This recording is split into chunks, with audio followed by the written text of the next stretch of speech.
Repair tayo ng busted na yung busted niya o isa. Yan, re-repair natin. Kailangan kunti lang. Sobrahan. Marami lang siya. Yun! Zero. Ayos. Tapos, babalik natin to dito. Didikit natin gamit yung silang. Ayan siya.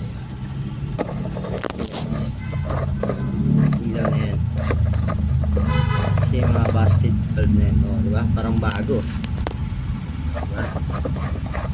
Kaya pag may mga busted na ilaw kayo, huwag nyo pwede pang gawan ng paraan yan. Kaya